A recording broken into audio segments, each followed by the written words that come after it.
Feels about right. Well, good evening, everyone, and welcome to the second conversation for Clancestry Conversations. Can you let me know if you were here last night? Can I just see how many? Well done. That's terrific. It was a great night, I think, and a great way to start the festival. Can I firstly acknowledge the traditional custodians of the land, the Jagera and the Turrbal people, and on which their ground this is taking place. I also want to acknowledge Deborah Murphy, who is the executive producer of Clancestry. She's with us tonight in the audience, and it's really Deborah and Rhoda's incredible work that has brought this festival on. My name is Judith Mcclain, and I work here at QPAC. I'm the scholar in residence, and I learned from an Indigenous friend of mine many years ago, a woman called Christine Peacock, that one of the best things you can do when you're working with people, and I use this with all my corporate clients, is to tell you that I was born in Bowen in North Queensland. My dad was a grocer, a local grocery store, and my mum was a home mother. And immediately, you know a lot about me, and I'm sure you'll feel safe because I've told you that I can weigh things up and make sure that things finish on time. I want to start with a little quiz, and really it's for the white fellas in the audience. Okay, so I want you to raise your hand if you have ever spoken to a black person. Can you raise your hand and keep your hand up? I want you to keep your hand up if you have ever had a cup of coffee with a black person. A cup of something. A cup of tea, cup of beer, whatever. Okay. I want you to keep your hand up if you have ever been out for a meal with a black person. I want you to keep your hand up if you've had a cooked dinner and had a black person over to your home for dinner. I want you to keep your hand up if you've had a black person to stay. Very good. Okay. Have a look around. That's pretty impressive. Mm-hmm. When you do this exercise in a non-Indigenous meeting, you usually find that the hands have all gone down. Okay, one of the things about tonight is that we're going to have an hour with two wonderful, wonderful Indigenous women. And I apologise to them from the outset in trying to talk about their places of origin. Bowen's pretty easy when you have to say where these two come from. Leanne Buckskin, who's going to be the interviewer, flew in from Adelaide to do this for us today, so we thank you for that long journey. Leanne is a Narungga Wirangu Wodjabalook woman from South Australia and Victoria. I hope it was okay.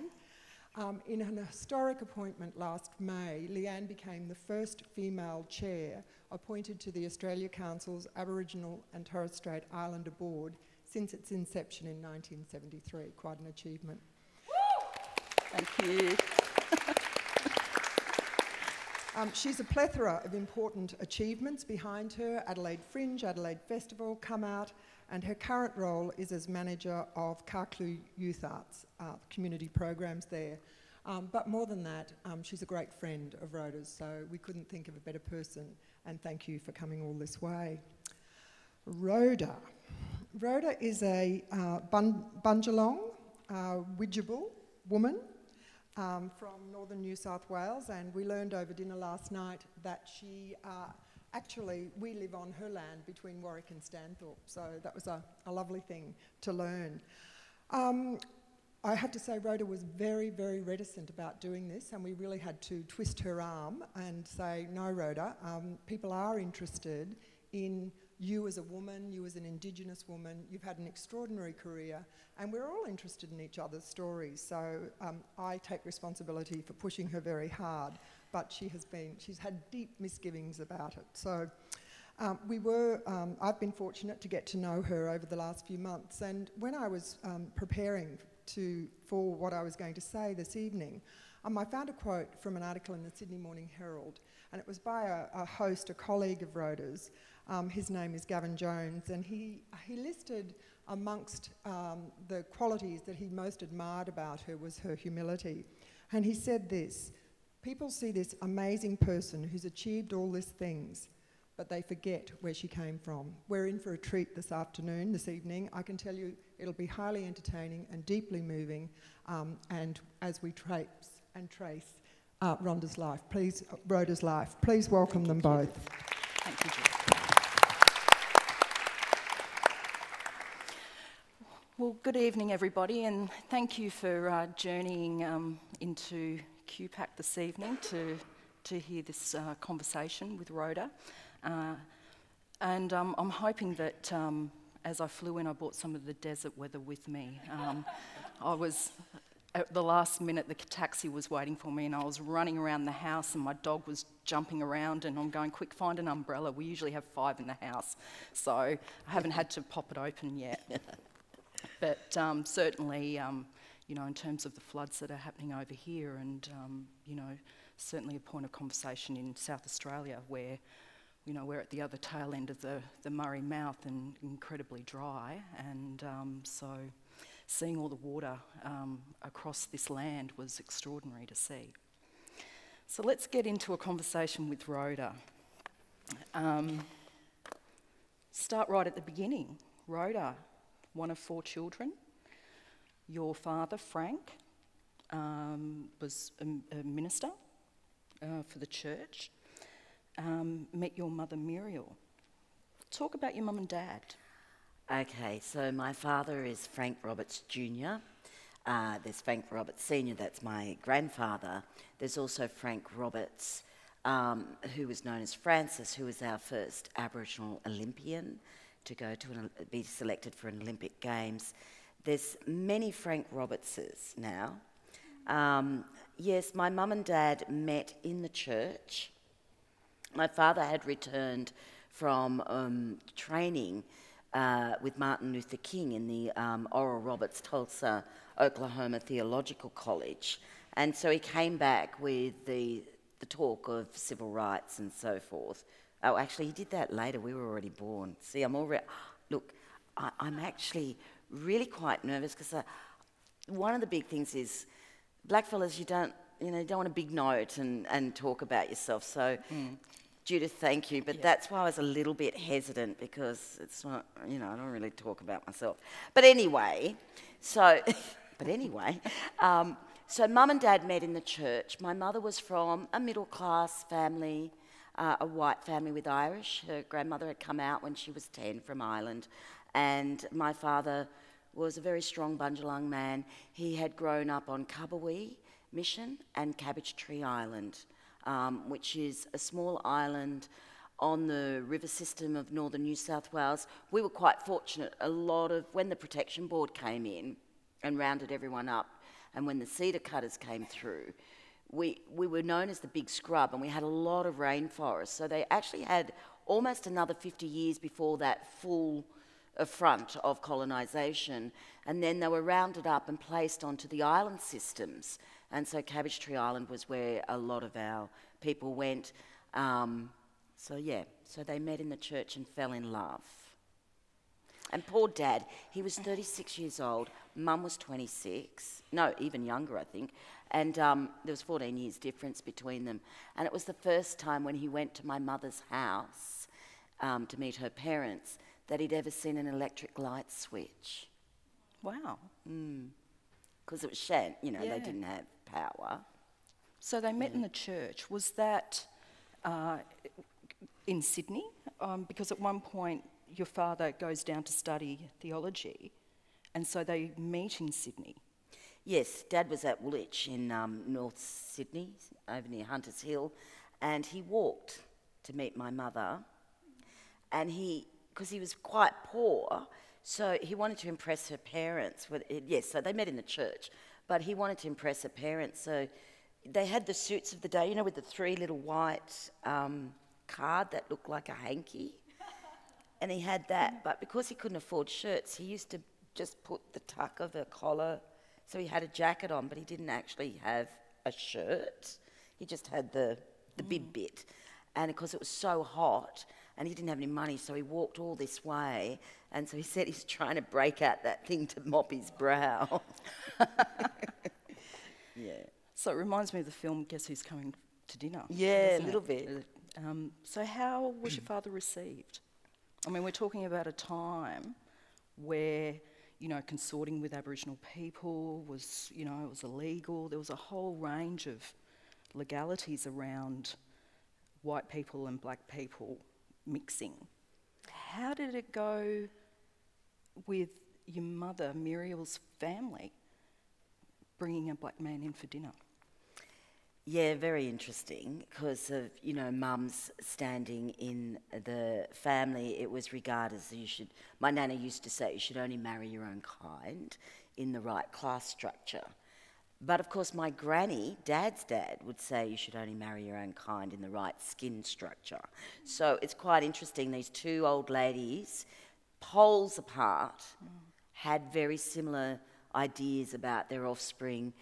And I think, obviously, they could see that there would be issues later in life. My mother at the time had been doing a lot of work with African communities, and she felt that she had a theory that if you fell in love and you had a child, it didn't matter what colour, as long as you gave them the tools of life, everything would be fine. And they were in love, but I think my nanny and Poppy, that's the white side, they did tend to look at this man because, although a lot of people don't think I'm a black fella, when you see my father, I don't think there's no mistaking that he's a black fella. He's got one of those big noses, you know.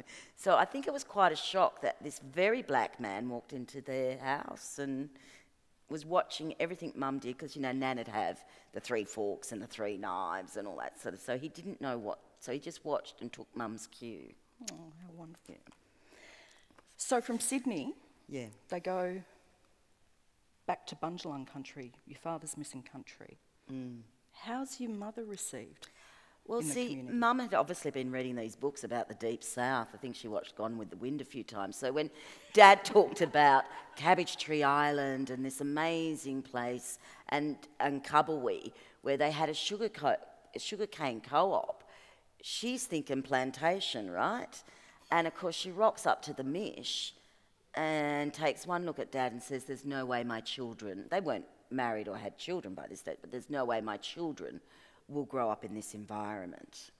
So it was quite interesting. But she understood why Dad needed to be back. He had a lot of community obligation within his own family structure, and so he was very homesick. He needed to be on country. So they moved back, and my Nana and Pop bought them a house in Lismore, in the very flash area of Lismore. Yeah, so I read it's a very middle class area, and that would have been unheard of to have Aboriginal people living within that environment. Yes, it was in, you know, an area of Lismore that, you know, the doctors and the law, and where we were at that time, it was all farms. But it was really about, my mother had this theory that, you know, the facade, and they will never box you in if you always destroy the image and give them the unexpected. She used to always say outclass them. And so it was almost like, here we were with this gorgeous house on a bit of land. It was fantastic, but we actually had no money, and she was cutting up apples to live on for 3 meals a day. But, you know, the facade was great. So we go to the 1970s. Yes. And your dad's away somewhere doing some work with the church, and your mother goes off to church, takes you kids, and the minister turns around to your mother and says, what's a white woman bringing these dark children in here? And turns around to her and says that you all were the spawn of the devil, the spawn of mixed blood. Well, with that, your mother turns around and says, well, I've come to worship God, not to hear your bigotry. And I mean, what an extraordinary lady. My poor mum. Because she was quite a religious person, very kind person. It was a really big thing for her in the 40s to start going out with this man and then getting married in the 50s, you know. And church to her was really her social network and outlet, and in those days, you know, women raised the kids and went to church. And we'd been brought up in the church. And so I think it must have been terribly hurtful for her to have a minister who was actually, in hindsight, I actually think he had Alzheimer's at the time, and I think his bigotry started to show. But she stood her ground, and we got up in the middle of church, and all the old biddies looked, and my mother, you know, I could see she was very upset. She was crying, in fact, and she said, "We came to worship God. You don't have to worry. My children and myself will never come back here." And Dad, meanwhile, had been away because one of Dad's dearest friends was a gentleman called Pastor Doug Nichols, who later became the governor of South Australia.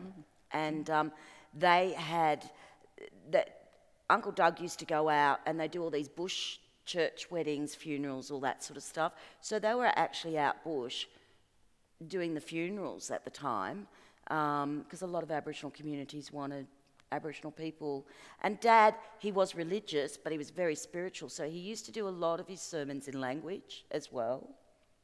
And so, yeah, it hurt a great deal. And when he came back, he said, well, now, not all people are like that. And we had this argument and discussion about the kindest people to us are usually the ones who are coming out of the pub on a Sunday and not at church. And they're really kind and they don't treat us badly and they're better people. So Dad then said to us, you have to make the decision whether you ever want to go back.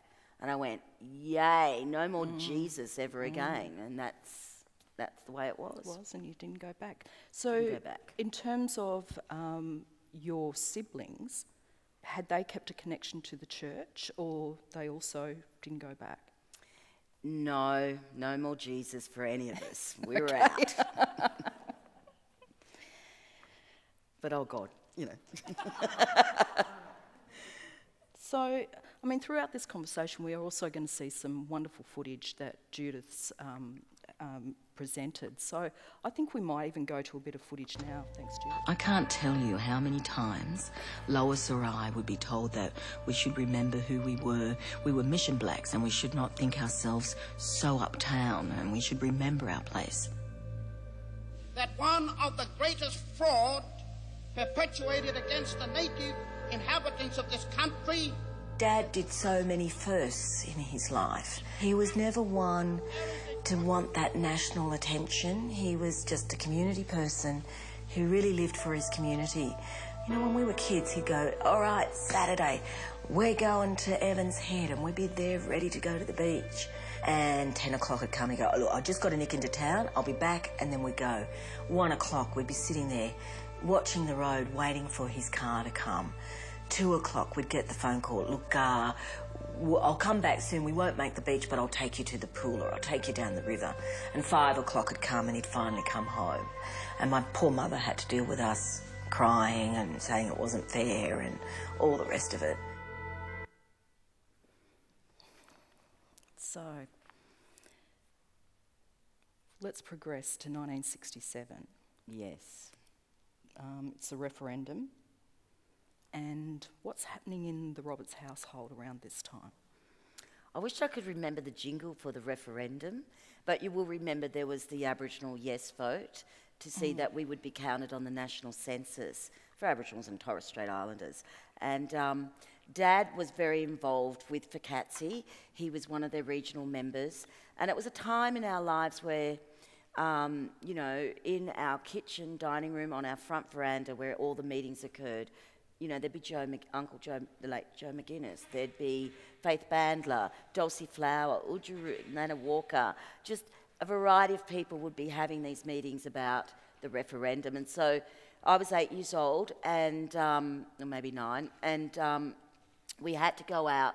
Dad felt that the community needed to know how this vote was going to go. So I think they were yellow forms, and we had to fold them.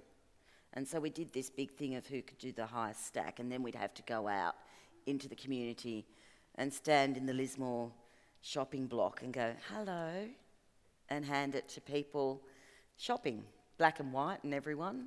And yeah, so the referendum, I guess, was for us a time where we heard our parents continue those political discussions that they were always having around the dinner table.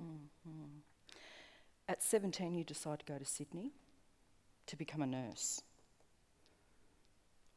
What was the motivation behind becoming a nurse? I didn't really want to become a nurse. I actually wanted to be a journalist, but of course, day and time and, you know, all that, it wasn't going to happen. So during our high school period, my father was very particular that he felt the only way that you had to give back. He was such a big, we talk about it now, but he was such a man about, you're a Bundjalung woman, Kabui and Cabbage Tree Island are your roots. Everyone laid down their lives or did things so you could have an education. In 1963, in Lismore, the ban was lifted so my cousins could attend high school, 1963. So Dad was always about education, and he felt one of the greatest educations you could get was through volunteering. So we were all made to volunteer at some particular thing during our whole high school period. So I volunteered as a candy striper. Do you know what a candy striper? No. What's a candy striper? It must have come from America, but we used to wear a white shirt and a pinafore that was candy striped, red and white.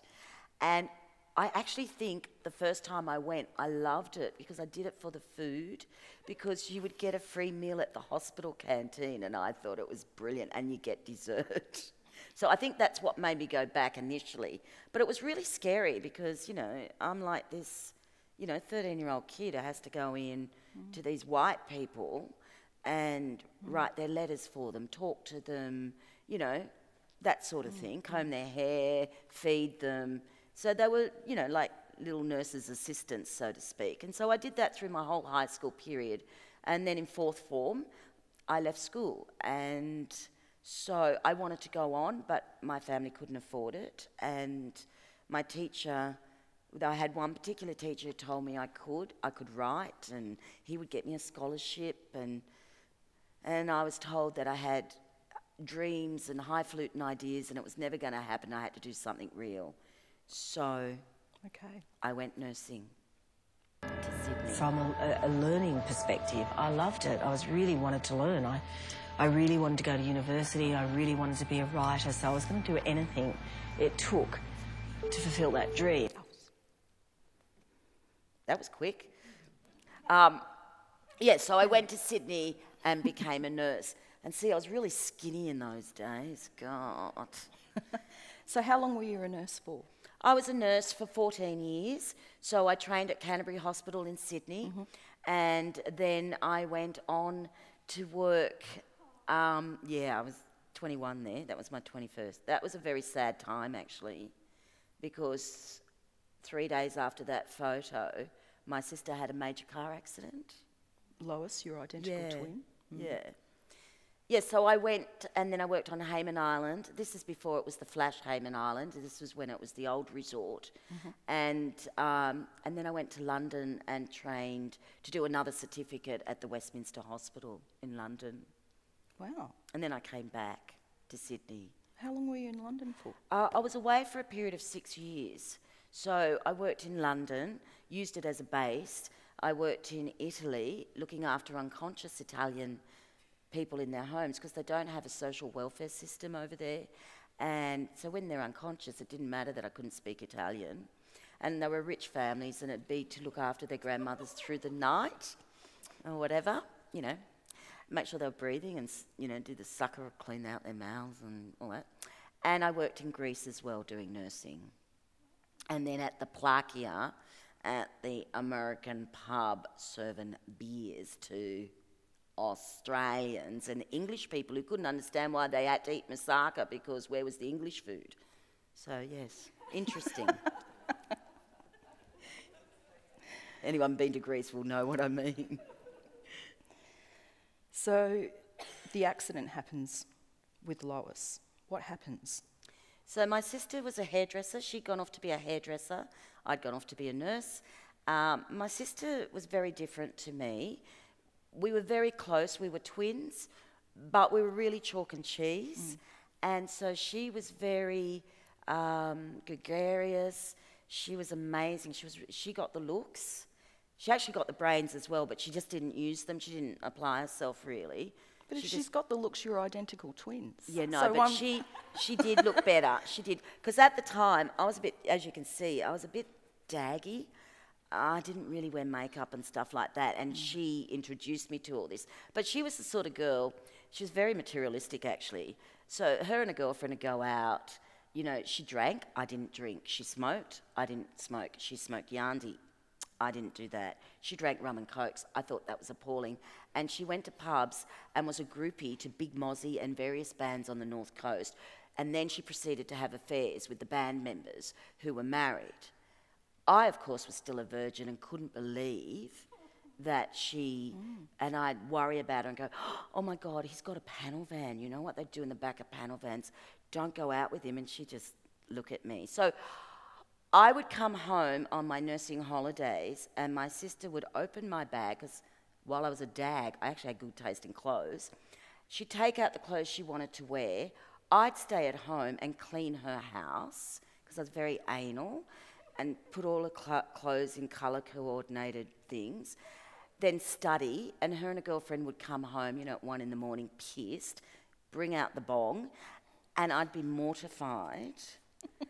And she was fun-loving, jumped up on tables, partied, did the whole works.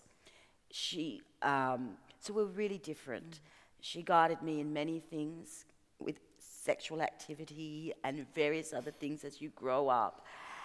Gave me some really interesting advice, bizarre advice, which of course I fell for. And then she had a car accident on her way to work because she was seeing one guy, but that particular weekend she was coming to Sydney because she had another guy. And she woke up and the guy turned up on the doorstep and she was in bed with the other guy and, you know, running late. So off she drives to Casino, which was quite a distance to go. And she was a terrible driver, I think, because she talked a lot while she was driving, you know, just lead foot. And sadly, her vehicle ran off the road. Well, there were scratches of a yellow car that had run her vehicle off the road, which I think was the other boyfriend. And so she was lying in a ditch, unconscious. The most ironic or saddest thing is my brother was working on a farm and he drove the opposite way and must have passed without seeing the car in the ditch. Oh, and when she was found, they didn't give her very much time. It was actually an incredible turning point for me because she did everything for me. I was quite shy, but my father thought that she was the best thing in the world and that he never saw me, even though I was like this little shadow following him around all the time. And so she got flown to Princess Alexandria, and so I fly home. The matron actually was fantastic and bought my air ticket, and I get home, and Dad and I drove. And halfway here, a truck went past and the windscreen broke, so we had to wait, and we started talking about Lois. And I remember saying to him, but I'm here. Oh yes, but you know, you're right. This girl has the spirit. This girl has the... And I'm going, but Dad, I'm here. And then so in a period of 10 months, she was in a coma, had to learn to walk, talk, everything again. And I have to say, it's really weird. I would never have recognised her if someone had shown me a photo, because she had a head shaved and had brain surgery and all the rest. And I walked and was really shocked, and I sat at the end of her bed, and she opened her eyes, and she was, you know, had a trachea, had, you know, nasal, gastric, and all the rest of the stuff, and she just kicked me. And, yeah, and it was weird. Like, if she'd seen herself how she was prior to that accident, she would have said, 'cause she was terrible. We'd go somewhere and there'd be someone, you know, with a different ability. They should be killed at birth, she'd say, and things like this. I mean, she was just awful. And it was like, so I started to go into, is this all payback? Is this something I've done? Is this... So I went through that bit of torture stuff. But anyway, she defied the odds. So 20 years I had this gregarious sister. Then 20 years after I had another sister who needed looking after and needed protecting because people treated her appallingly because they thought she was some gum, like a parkie in the long grass, because she had quite a few strokes and used to get a bit with ataxia when she was tired. Yeah. So it physically impacted her. Intellectually, did it impact her as well? It did. She was much slower in her speech, and if she got tired, of course she couldn't. So, you know, I go, the Hilton is the place to be. Let me dress you up. So here's this poor girl who gets out of hospital. She can hardly walk, talk. She's put Band-Aids all over her. Excuse me, I don't mean to be rude, but she's put Band-Aids all down below because she didn't know what her periods were. So I had to become the mother and do all that because my mum was up home. So I decided the best thing for this is to take her to Juliana's, which was the trendy nightclub at the Hilton. Like, hello. So, of course, we get denied entry. And I'm like, because he thought she was drunk. And I went, it's a black thing, isn't it? And so, yes, my anger for what happened to her, that poor bouncer, actually copped. Sorry, I hope it's... I don't mean to be boring and go on about... You know. So you go from nursing, there's a turning point, Lois has the accident. What's the turning point to go into the arts? Well, see, now, Lois and I were booked on the Fidor Shalapano. You remember that boat? The Fidor Shalapano or something like that. It was a cruise ship. So she was going to be the hairdresser and I got a job as being the nurse on board. And we were going to travel Europe. Because she couldn't go because she'd had the car accident. So I decided I wouldn't go. And my father said, no, you need to live your life. So here I am in England, about to come home via India. And I go to a dinner party, fabulous, darling, yeah, in Sloane Square. And a friend of a friend of a friend was working with Bruce Beresford. And they were saying, when are you going back to Australia? I said, oh, in 6 months. And they said, we're working on this film. We're going to be looking at auditioning people because we've got this idea for a film. But the problem is, of course, there's no Aboriginal actors. And I went, what do you mean? There's Justine Saunders and Bob Mazza. So I got onto this real tirade at this dinner party about Australia. And so, interestingly, by the time I returned home, that film I'd only been back a few weeks and they were auditioning for the Fringe Dwellers. So the girl rang me and said, well, you were so vocal about this, would you like to come for an audition? So I did. You did? Yep. And obviously couldn't act because I'd never done any acting.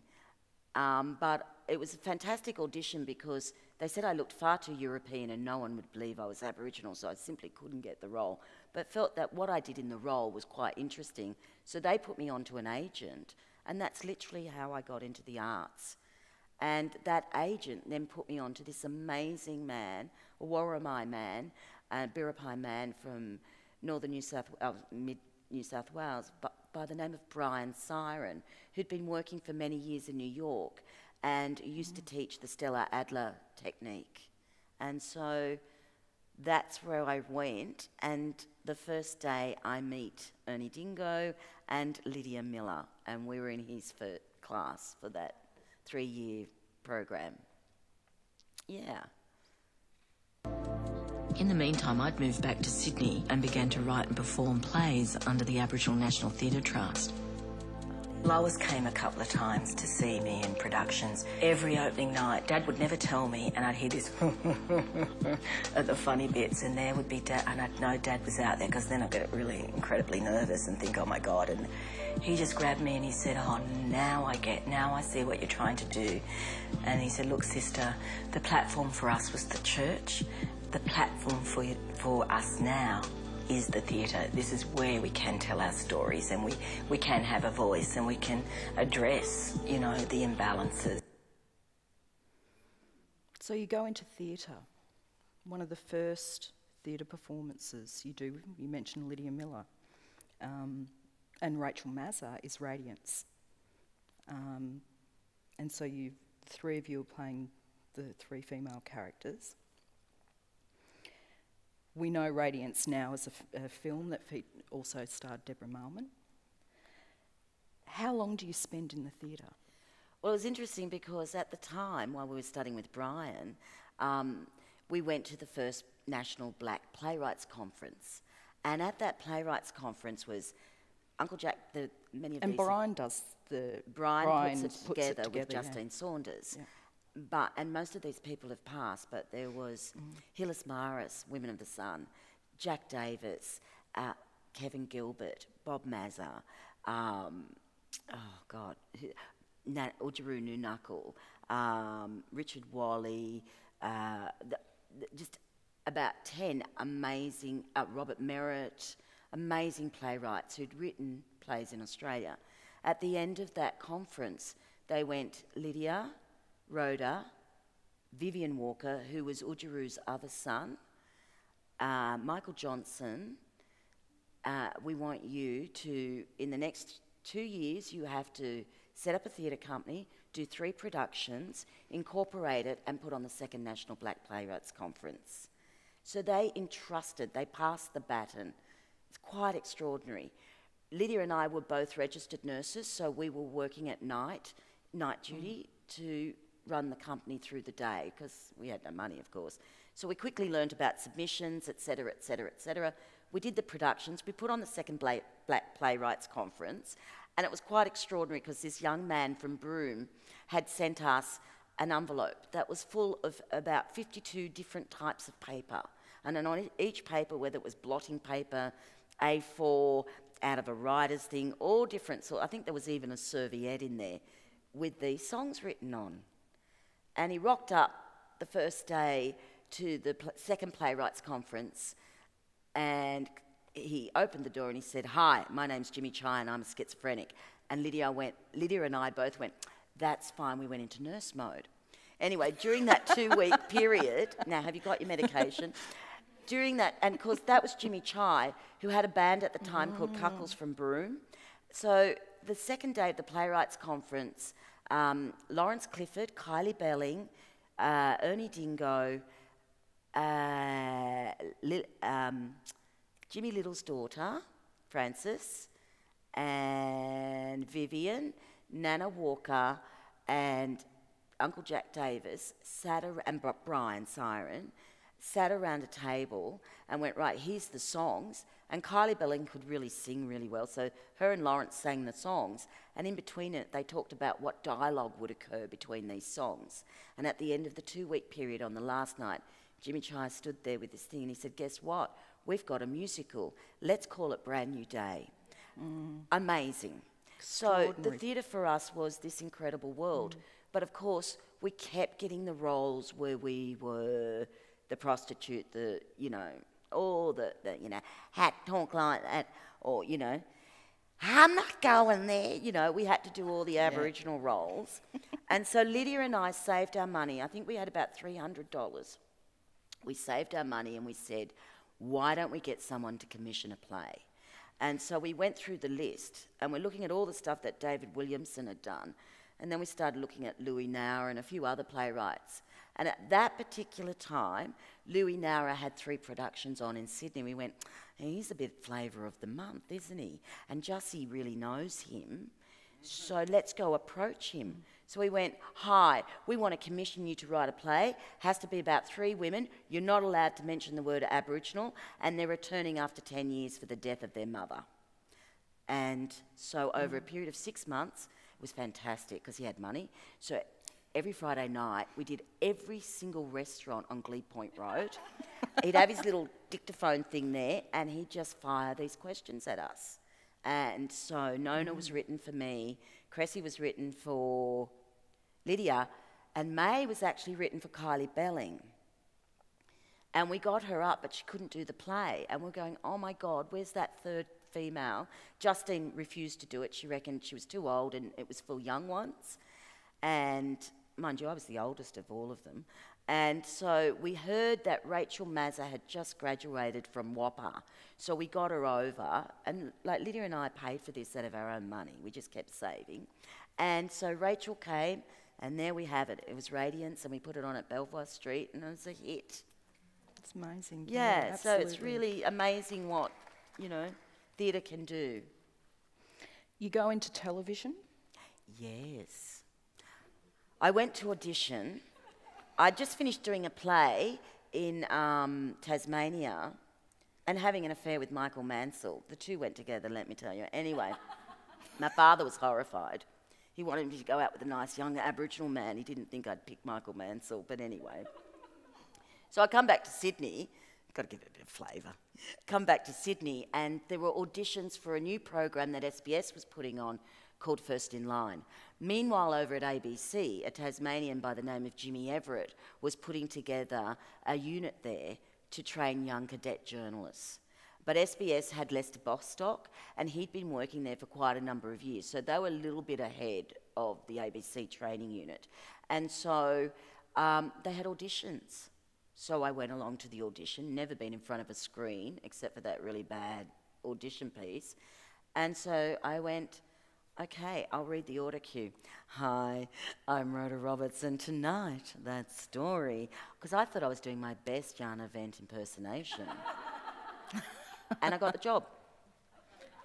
I got the job, which was fantastic. And you went to the world of journalism. And I'd been working, because, you know, the volunteering thing was still...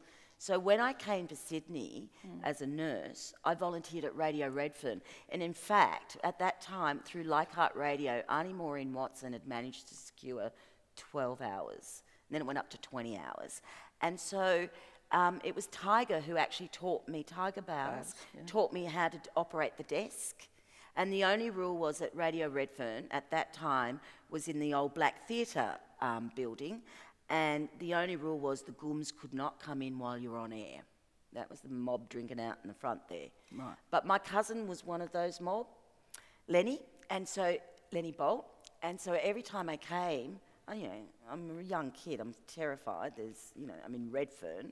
You know, you go to Redfern when you go to Sydney. And he'd protect me and bring me in and, you know, wouldn't let the others humbug me and stuff. So I had this experience in radio, and in fact was working at ABC Radio from volunteering. They heard my work and offered me a job. But yes, the television was... Country practice? Yes, I did a country practice.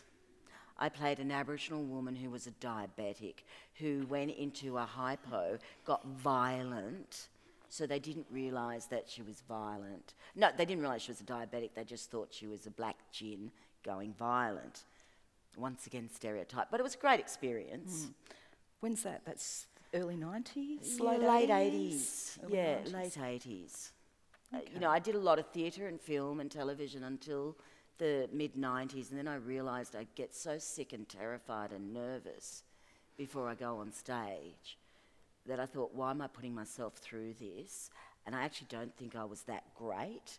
So that's where I went, you know what, I'm a really good organiser.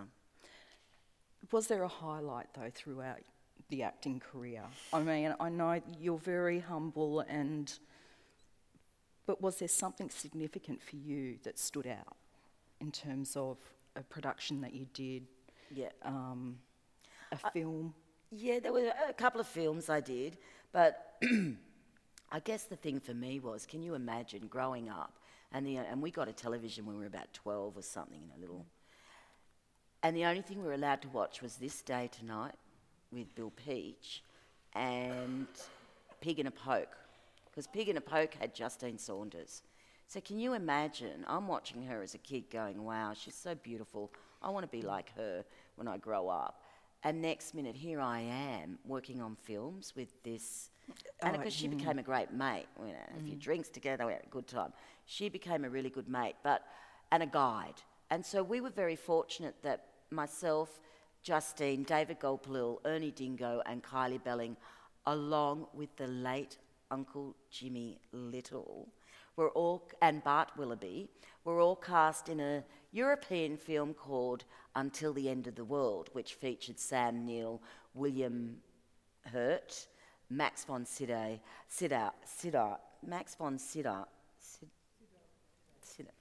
and John Moreau and Sam Neill. And it was an amazing experience. But Leanne, the most incredible thing was in that film, we were out shooting past Alice Springs, the weirdest story, and Wim Wenders is like this eccentric European, amazing, and at that time he was huge, And it was a story of, in this little isolated Aboriginal community, they've worked out a way of running a system for this mad scientist where blind people will actually be able to see if they put on these particular glasses. So, yeah, great storyline. And kooky stuff happens out there. Of course, the people who worked this all out and worked with the two old scientists, Max and Jean Moreau, was a whole group of women from Ernabella. So they were in the film. And so it was an extraordinary time to actually go to your country, but sit with those ladies and have that opportunity of working with remote communities, but also seeing how they approached the work. And again, it's that community obligation, it's that ceremony, it's that... So it was an incredible film in many ways, but really for all of us blackfellas on that film, the honour of working with these really old... You know, there were some really senior law women there and men. It was quite extraordinary. Judith, I think we might play some more images while we're still talking.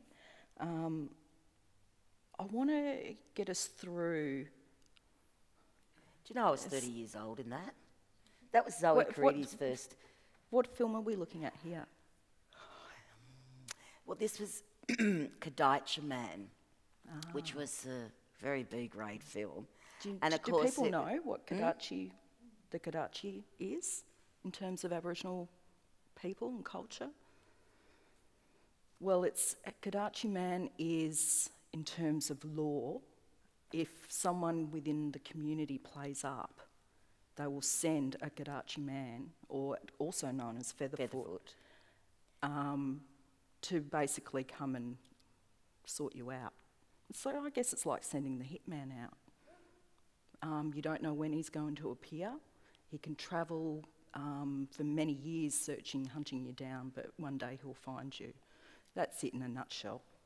So, but it's quite interesting you say this, because it wasn't that long ago there was an incident where a young man, wrong skin sort of situation, and was sent to a juvenile justice department in Adelaide, but had been sung. Yep. And Featherfoot arrived, and they had scientists and doctors, and they couldn't work out why this guy had gone unconscious. And that's only like, I think it was about 10 years ago or something like that. Quite incredible. Yeah, it's interesting too in terms of deaths in custody as well. I'm not saying that, suggesting it's to do with Aboriginal law, but in conversations where I come from, because of my grandfather's country is on the Bight of South Australia, and so we've got relationships up through Ernabella, the places, the Unangal, Pitjantjatjara, Yunkanjara lands. And so that's a part of our daily conversation, is things like this. And yeah, there's sometimes, the conversation can turn to, young people dying in custody, is whether there is a payback. Who knows? I'm going to get skinny like that again soon. So through this acting career, you meet Bill Hunter. Yes, in fact, I think I just, it was probably a few months after this film that I sort of started to look at Bill. How did you meet? I want to know the goss. Tell me about meeting Bill. Sean Scully, the actor Sean Scully? It was his birthday. I went to his birthday party, and that's how I met Bill. But, and then we went on further to that place in Newtown, had a few more drinks, went further, somewhere, 2 a.m. in the morning. I said, let's go home. And of course, he came home, and it was interesting because Bill was very much a gentleman. He was from a different generation. We had 19 years difference between our ages, but that didn't matter. And in the morning, he was quite embarrassed, and I thought, oh, well, he's never going to want to see me again. And he was embarrassed because he was just such a gentleman. But Bill first met me when I was 6 years old, because one of his best friends, a gentleman by the name of Gary Williams, who's a Gumbaynggirr man from Barraville, they were best buddies.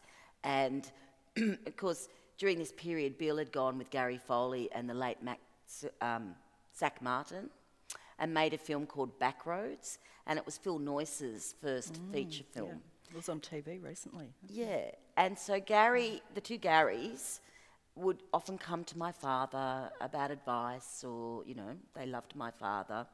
And so it was on a particular visit that they brought Bill Hunter with them. And Bill proceeded to say to me when we'd met and got married and everything, that I was 6 years old, but I was running around under the sprinkler. And that's how we first met. And so I was seeing a few people then. And he came back and said, I want to court you.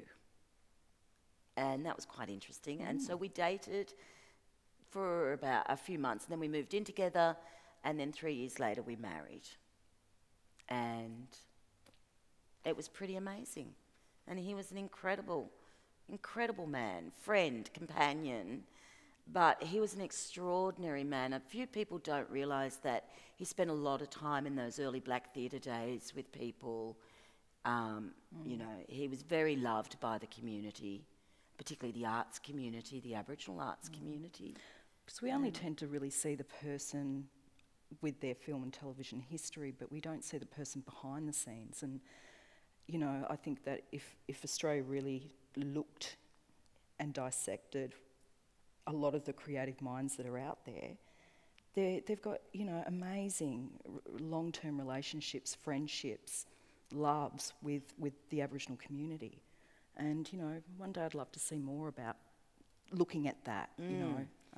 Look, he wasn't, you know, Bill passed away. It'll be 2 years in May. And we'd split prior to him passing away.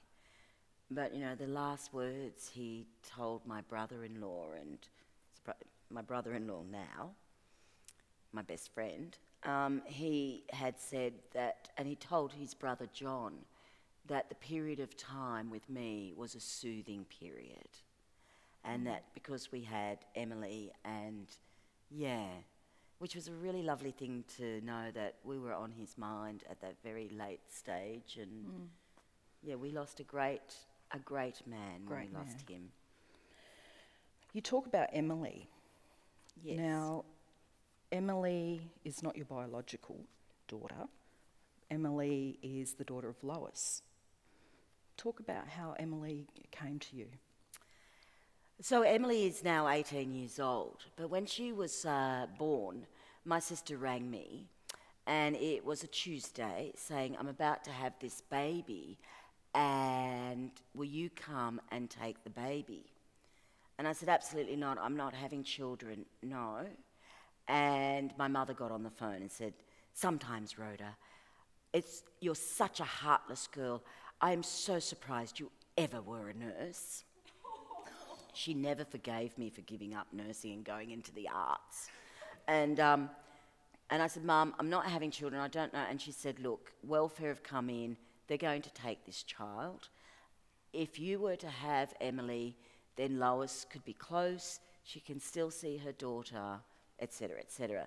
Lois, prior to this, had also had a son that my parents were raising, Charlie, who's 3 years older than Emily.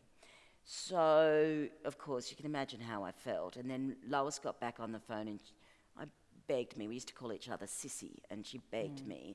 And she said they're going to come and take her.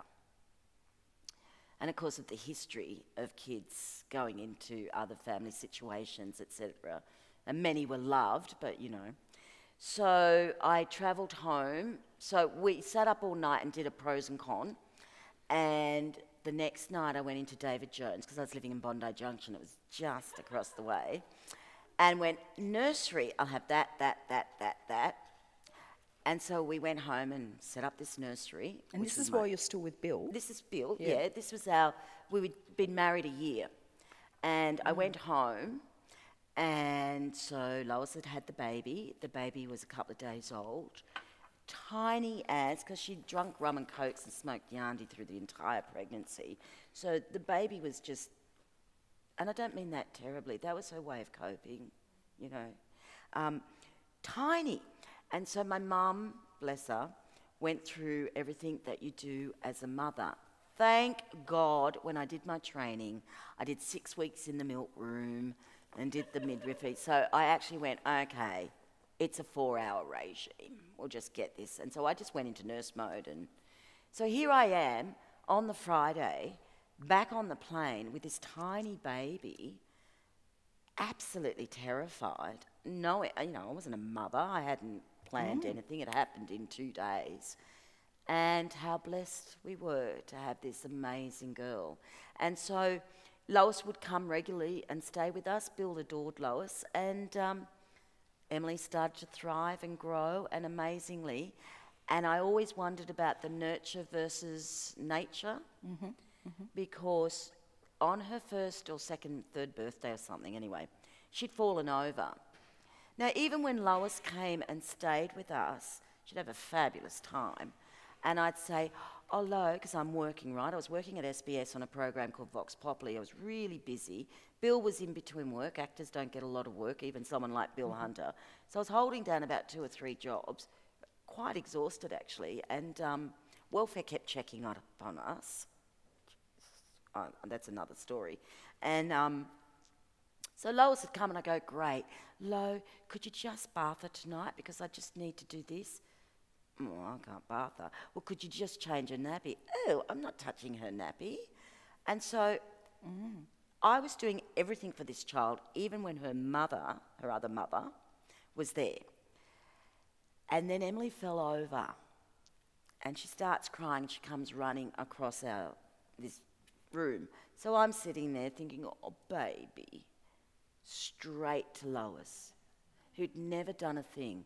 And I watched them and the way she jumped up into her mother's lap, and it was extraordinary. And I just went, of course, that's the bond, isn't it? That's extraordinary. So you become mother, and culturally, Yes, for us, I've got my sister's oldest daughter who's 19, Kia. So it's my job now to grow her up. I grew her up as a baby.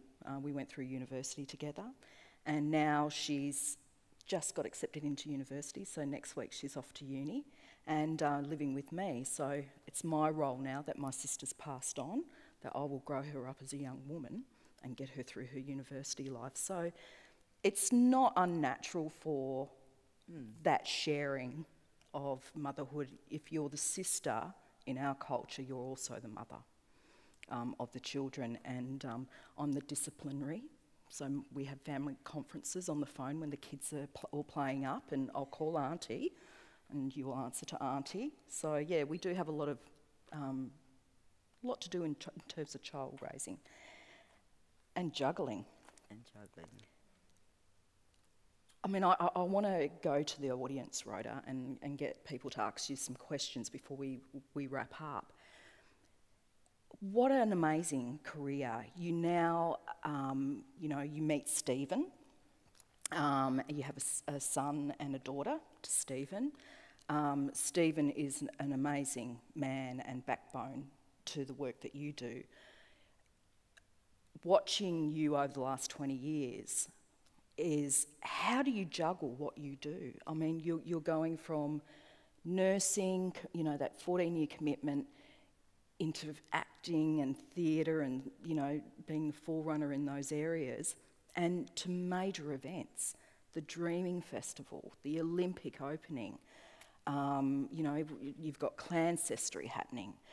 You've got Boomerang, which is a new event that's as part of the Byron Bay Blues Festival. You've got a number of irons in the fire. How do you keep going? Where does this energy come from? One, I have an amazing partner, and I'm blessed with 3 the most delightful, incredible children you could ever. For someone who wasn't going to have kids, man, I got the jackpot. But I come from a mum and dad and grandparents on both sides who instilled in us, just get over it, get on with it. If you want to do it, just do it. Don't wait for the government handout. Don't wait for this. You know what? You're so unique, you can be anything in the world. So we were constantly told how incredible we were as children. A bit too much, possibly, because we were shocked when we went into the real world and realised we weren't princesses. But the thing I think that really strives me now is I've been blessed to work with some of the most astounding people in the Australian industry.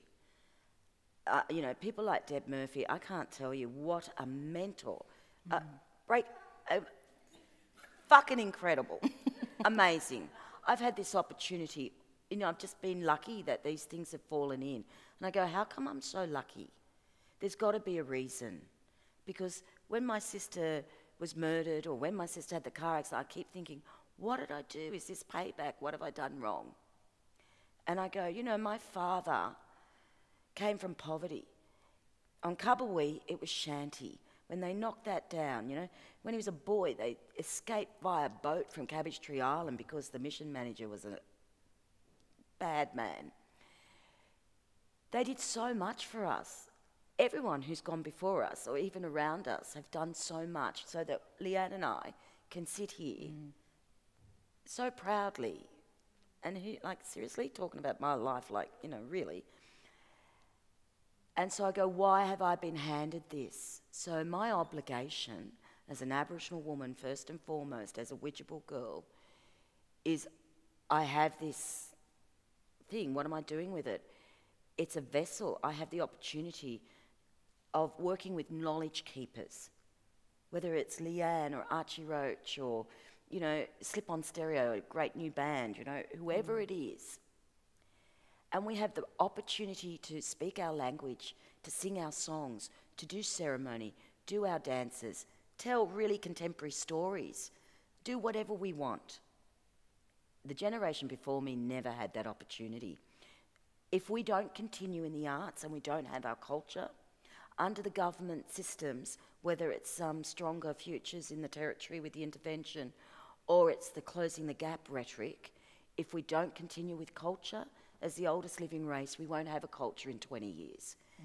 And so for me, the platforms that are there is about us exposing our voice. We want you to have the experience. The old ladies want you all to learn how to weave. The men want you to know what a songline is, whether you're white, black or green, because they know we are Australians living on country. We are caretakers here. But I tell you this, if we don't pass on the knowledge, it's another form of assimilation. And in 20 years, oh yes, they all go to the football. Don't even get me started. They've fallen into all the dominant society great things. But how many people will buy a ticket to come and see an Aboriginal show? How many people realise that our artists are lucky if they earn over 14 grand a year? They do it because they have this passion and soul and heart. They do it because they have responsibility to their communities, obligations to language and things that they've been, knowledge that's been passed. And so for me, it's like, okay, if you can help in any way of putting it out there, how blessed am I? What a luxury. I get to work with the most amazing people. And anyway, I'm sorry. You can see I rave, but I'm just so passionate about that because it makes me sometimes just want to cry when I see our footballers who are beautiful, wonderful, amazing men, but they get wonderful, amazing wages. And everybody will buy a ticket to the All-Stars, but we try and sell the black armband here for Saturday night with the most extraordinary lineup of not just only Aboriginal musicians, but some of Australia's greatest musicians come together to sing in Aboriginal languages. Pretty amazing. Archie Roach, you know, this extraordinary man. And people go, why should I buy a ticket? So for me, the arts is about increasing employment for our artists, but also making sure culture never dies, but culture is shared. So every Australian in 20 years will stand here and go, oh yeah, hi, I'm so-and-so, and I actually come from Bunjalung country. I want everyone to have the knowledge of why that mountain or that river or whatever. Because we're Australians, our landscape connects us. That's right. Now, I'll shut up now. Sorry. No, sorry, I'm sorry. Oh, thank God. Just aware that it's 7 and we advertised it from 6 to 7. So if people feel they have to go, no one will be embarrassed. I'm sorry to interrupt. Okay. But I think people in the audience, there may be some people in the audience who would love to ask a question. We'll take just about 5 minutes of questions. Okay. Anyone would like to ask a question or comments? Tina. There's a microphone just there, Tina. Yeah, no, so everyone can hear, you know. That was wonderful. Thank you for sharing. I proudly say I'm born on Kalkadoon country. Very proud. I'm interested in your thoughts, Rhoda, where we are now in 2013. I work in the arts. I support independent artists. From your perspective, what's our biggest challenge? Like you say, yes, we know that is the problem. I think you're in, as you say, a situation where you see things and hear things and work with people that I don't, and maybe others. I'd love to know your perspective. What's our greatest challenge, and help? Yeah, okay, and Leanne might help out here too, and I might be a bit, this is why people hate me now.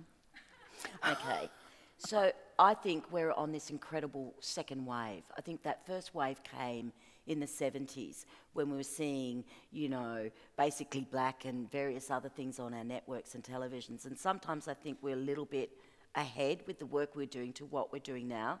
I sometimes think we've become quite complacent with our plays, for example. You know, if you look at Cake Man and the various other things in the 70s, where's the play on the intervention? So, but I do believe, you think of the Sapphires, Redfern Now, Brand New Day, in the film industry, because they've taken 20 years to nurture that industry and to provide funding to train up directors, producers, writers, etc. We're actually seeing a second wave of that first wave. And, you know, Redfern Now, people were tuning in not simply to watch an Aboriginal series. They were actually tuning in because it was a great series. Yeah, absolutely. So, and that's going into a second series. There's the Gods of Wheat Street coming out. I've got a series with ABC next year, Blood Sisters. So, you know, there's all this amazing stuff happening. So I think when it's in the television screens and it's in our lounge rooms, great. We do need to get more people on the various home and aways, and, you know, I'm sure we could get someone on MasterChef. We need to have that visibility, but I do question our industry for two things. And I'm, you know, I've done this myself and had to go, hey, look, we need to look at the guard.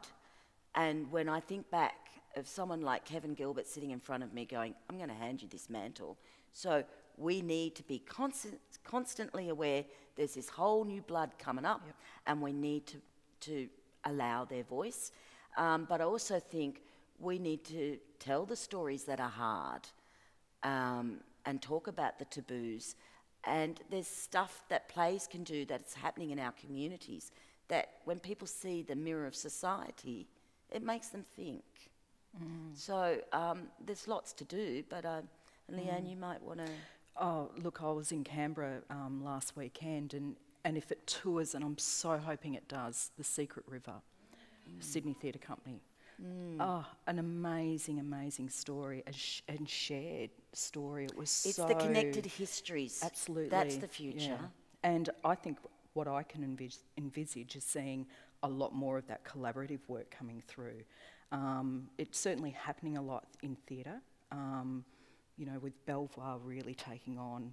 And it's not just about taking on Aboriginal Torres Strait Islander stories, it's also about what happens behind the scenes in theatre as well. You know, young Indigenous producers coming through, being mentored and trained right across the country. So, you know, in 20 years of me working in the industry, that's why I work for Karklu Youth Arts. It's about handing on those skills and making sure that, again, the next wave of young people are coming through. You can be a creator, but it's also about, again, behind the scenes and the producers, young Indigenous people getting in, finding out those stories and getting them on the stages and on the television screen.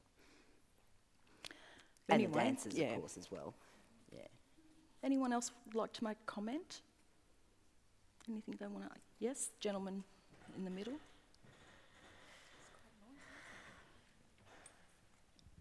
Hello, Kane at Wano. I'm a proud Miriam man from the Miriam Nation of the Torres Strait, and just acknowledging Rhonda. You're an amazing black woman, and absolutely inspiring. And I think we can. I work with a lot of young people, Aboriginal, Torres Strait Islander, non-Aboriginal and Torres Strait Islander. But I think there's a young man who comes to mind. He's actually in the Sunshine Coast. We had 22 leaders, young leaders from schools across the state, from Bamaga, Weipa, right in Brisbane. And this young man, they asked me to work on him one-on-one because he didn't fit in. And when I sat with him, you could tell this young man is talented. He's had a major creative streak as part of his spirit. And he just loves it. He's an artist. But the system is churning him. It doesn't support that process.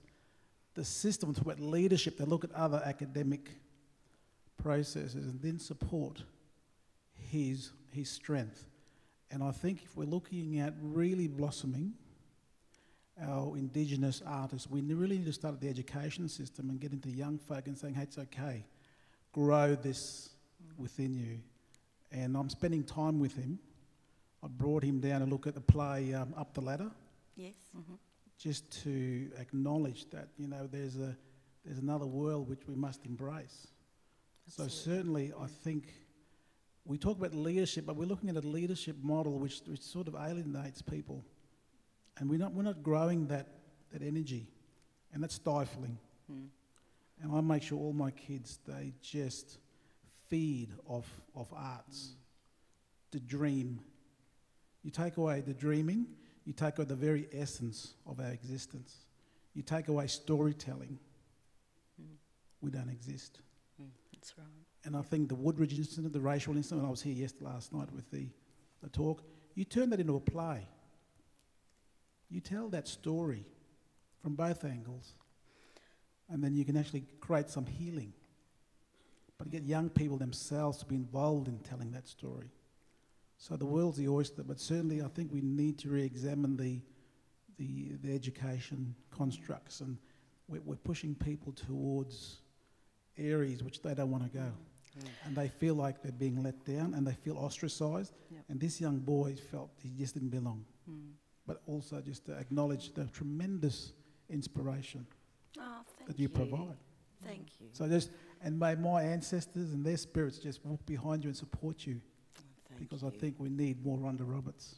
And hopefully there's more coming through. There's lots out there. Yeah. Thank you very much. Well, I'd like to say thank you to no, Rhoda. Leanne, thank you, and it's always good to have a conversation. I would hope that people would, we're going to have a post-drink. Come and join us, have a glass of wine with us, and look forward to saying hello to you in a more sort of informal setting. I just love this song. Thank you. I did New Year's Eve and we used this song. Oh, I just love it. Has she got it? Thank you. Thank you.